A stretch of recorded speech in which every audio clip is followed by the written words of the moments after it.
Hello BookTube, I'm Jonathan, and recently I've had family visiting, so I had to pack up all of my filming equipment in order to make space for them, which is fair. So I thought I would record a video outside and just keep my fingers crossed that it doesn't rain. So today I want to share a sci-fi book haul with you, and I didn't pick these all up in one go. These are books that I bought over the last few months that I've decided these definitely need to go on the TBR. I want to get to these books, and as you'll see, each of these books are from a different sci-fi subgenre. I like reading different kinds of sci-fi, whether it's modern, classic, hard sci-fi, soft sci-fi. So whatever kind of subgenre of sci-fi you're looking for, you're a fan of, or you're in the mood for, hopefully there's something in today's video that will sound interesting to you and you'll want to read along with me. So let's get into them, starting with a post-apocalyptic book, and that is Where Late the Sweet Bird Sang by Kate Wilhelm. Now, this book was published in 1976, and the year after, in 1977, yep, the math checks out, it won both the Hugo and Locus Awards. So this is a post-apocalyptic / dystopian story about a community that is trying to survive after an apocalypse through a somewhat perilous experiment with cloning. So seeing like I'm doing this outside, we're going to have guest appearances from Charlie, I'm sure, here and there. So thank you, Charlie, for your contribution. She's excited for this book. And to be honest, when it comes to post-apocalyptic books, they can be a little bit hit or miss for me because the setting often seems a little bit familiar. It's a little bit similar. It's like, oh, something happens, there's a virus, there's an attack, there's aliens, and we just get this small crew of survivors trying to survive in this kind of wasteland. And that's kind of cool, but I think a lot of the plots end up being somewhat similar. But something that intrigues me about this one is the cloning. It's like, okay, we've got the post-apocalyptic setup, but it's proper sci-fi. We've got a sci-fi concept there. How is that going to play out? How is that going to affect this particular post-apocalyptic scenario? So I'm looking forward to this one. Let me know if you've read it and if you think I will enjoy it. All right, up next we have some detective sci-fi with Elysium Fire, the second book in the Prefect Dreyfus Emergency series by Alastair Reynolds. So this is a sub-series within his Revelation Space universe, but it takes place around 100 years before the first book, the events in the first book, Revelation Space. So I recently read the first book in this series. It was originally called The Prefect, and then it later got retitled and released as Aurora Rising. And I'll talk more about it in a future review video. Safe to say I loved it. That's why I picked up this one. I do want to get to it soon because I really like the kind of space opera mixed with hard sci-fi, mixed with a detective story, a mystery. I think it combines some kind of really big idea stuff that I think Alastair Reynolds does really well as some of those sort of like fun tropes that you get with detective mysteries. So without spoiling anything from the first book, the sort of case, the mystery for book 2, I believe, is around a number of people in the Glitter Band, which are these stations that people live on, these habitats that people live on in space, start suddenly dying due to malfunctions with their neural implants. And Prefect Dreyfus, he has to investigate this and figure out what is going on. So in general, I am a massive fan of Alastair Reynolds. I've already talked a little bit about how much I like the previous book. I've liked everything that I've read from him, and I've loved a lot of it. House of Suns, possibly my favorite sci-fi book of all time. Redemption Arc, another one of my favorite space operas, and I really, really liked Aurora Rising. So if you like any of those tropes, if you like that style, that kind of like medium to hard sci-fi, if you haven't picked it up, you might be one book behind me. But join me, get into it. Get into the Prefect Dreyfus Emergency. I think you could go straight to it without having read any Revelation Space. I mean, it takes place before Revelation Space, but if you do read Revelation Space first, it'll give you kind of the introduction to that world, which might be helpful. So I think you can go either way depending on what sounds the most interesting to you. Pick up Revelation Space, pick up the Prefect / Aurora Rising. You can't go wrong with Reynolds. All right, up next we have some Cyberpunk with Rudy Rucker's Software, which was written in 1982. So the premise for this one is that robots known as boppers have overthrown humans, and some big boppers have decided to try and absorb little boppers as well as human minds into a single consciousness. So This book actually came out before the term cyberpunk was coined by Bruce Bethke in a story of his which was published in 1983. However, I still think this qualifies as cyberpunk. I think it's one of the early influential novels in the genre, and it sounds like it has some of those classic cyberpunk elements, such as the crime, the technology, the cybernetics, and playing with body modifications, people's brains, treating people's brains as software, all of that good classic cyberpunk stuff. So I'm looking forward to reading this one. I've been reading quite a lot of cyberpunk recently, and something that I want to make before the end of the year is my top 10 cyberpunk books of all time, and we're going to have to wait and see whether software makes it into the top 10. Moving on to our next subgenre, we have First Contact with Calculating God by Robert J. Sawyer. So the premise for this one is that aliens make contact with Earth, and they reveal that a number of cataclysmic events happened on Earth as well as other planets all around the same time. And their theory is that this means that God is interfering with their evolution. So this book reminds me a little bit of Contact, or maybe A Case of Conscience, which is a book that I'm actually reading at the moment, where it asks these questions to do with science and religion. For example, if you found out that aliens existed, how would that affect your spirituality? If we were able to learn more about our universe, would we be able to find out more about God, perhaps? And so I like that kind of sort of philosophical approach, that premise, and something that I just remembered, if I can do this one-handed, I picked up this book, quite fortunately, not knowing it was actually signed. I'll try to share that for you. So there you go, managed to get myself a signed copy of Calculating God. So I hope I end up liking it, because that would make it extra cool. So yeah, I do like First Contact stories in general. I think they're sort of inherently awe-inspiring. Just the idea of meeting aliens is just really cool / scary, depending on your perspective. So I'm looking forward to seeing how this compares to some of my favorites within that subgenre, such as The Three-Body Problem or Childhood's End, something like that. So let me know if you've read Calculating God and whether you liked it. All right, and for our next subgenre, we have one of my favorites, space opera. And here we have The Warrior's Apprentice by Lois McMaster Bujold.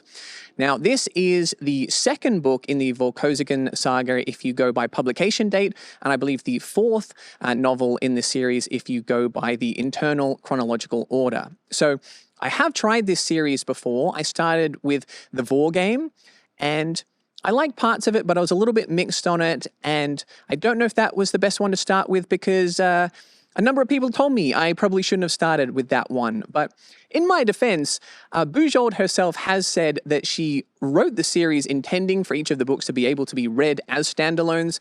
That book won a Hugo Award, and the premise sounded pretty good, so you can't blame me too much for picking it up.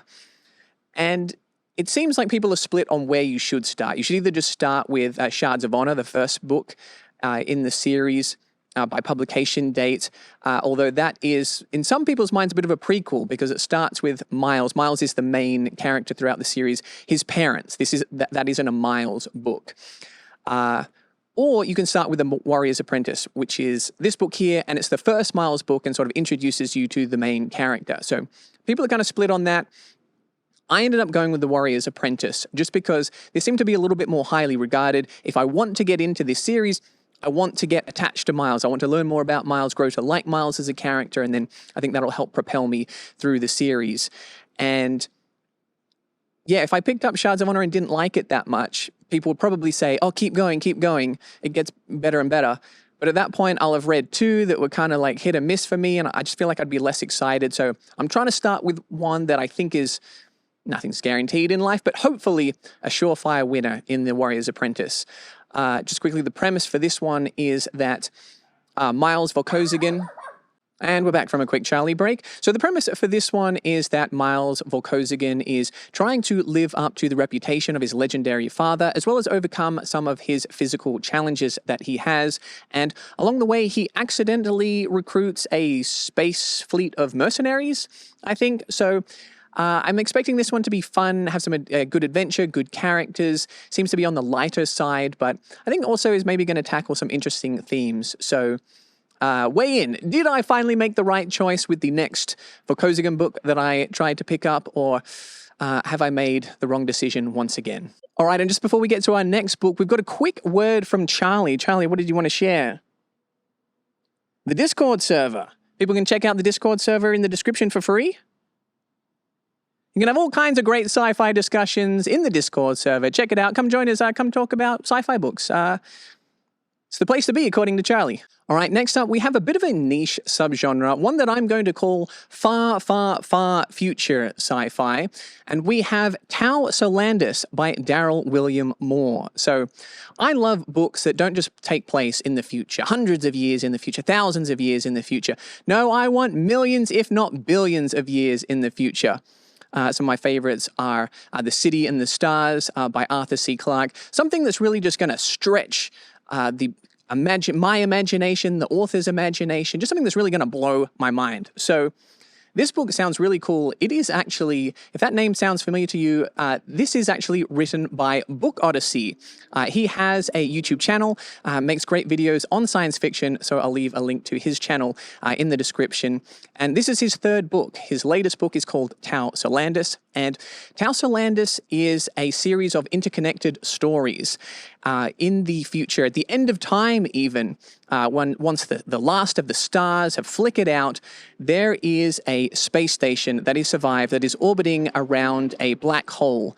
And inside it is these sort of, what's the word I'm looking for? Just sort of like archives of stories past of lost civilizations. So this book is supposed to be influenced by things like Hyperion, Foundation, the Culture series by Ian M. Banks.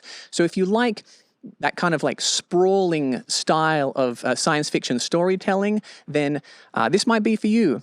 Now, this book is actually an advanced copy that I have here, but it is available for pre-order. So I'll leave that in the link in the description. Go support FiOdyssey and check out Tao Solandis.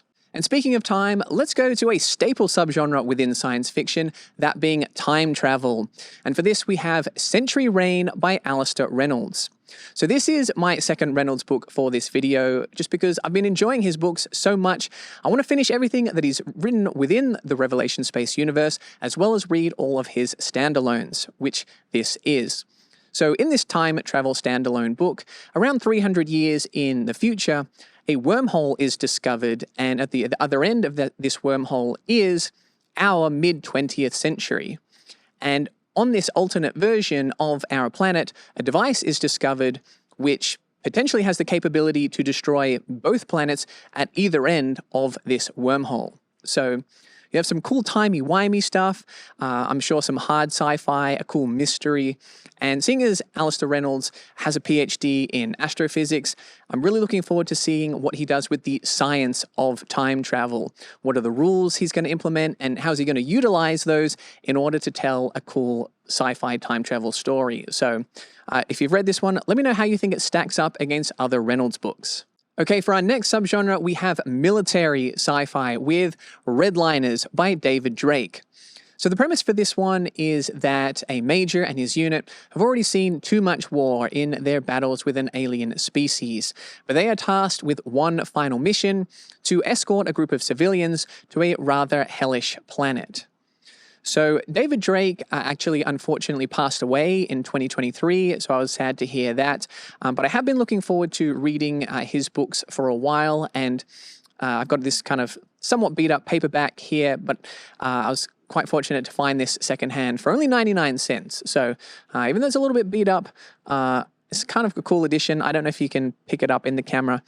It's kind of shiny, kind of got that little bit of a holographic feel to it that kind of made me feel like a kid, with like Pokemon cards and oddbods and stuff like that. So anyway, military sci-fi is not something that I would say is my most well-read subgenre, but I did really like Ender's Game and The Forever War by Joe Haldeman. And like Haldeman, David Drake was actually a veteran of the Vietnam War. So it'll be interesting to see some of these, maybe some similarities or differences with Haldeman's writing, and maybe how he used some of his experience and incorporated that into his sci-fi writing. So haven't read anything by Drake before, but I've heard some good things about this one. Let me know if you're a fan, if you've read it. Moving on to our second last subgenre, we have hard sci-fi. And for that, we have Raft by Stephen Baxter. So this is the first book in his Zeely sequence. Now, I have read books 2 and 4, Time Like Infinity and Ring, and I loved both of them. And I picked those up because each of them can be read somewhat as standalones, and those were highly rated. But I enjoyed them so much that Baxter has won me over, earned my trust to the point where I want to go back and make my way through his Zeely sequence. And even though Raft doesn't have quite the reviews as some of his other books, I don't know, it sounds pretty good to me. Because the premise for this one is that a spacecraft accidentally goes through a hole in space-time and finds itself in a place with gravity that is 1 billion times that of Earth. And the descendants of this spaceship, 500 years in the future, are still struggling to exist in this environment. So it's a pretty nutty premise. That's pretty far out there.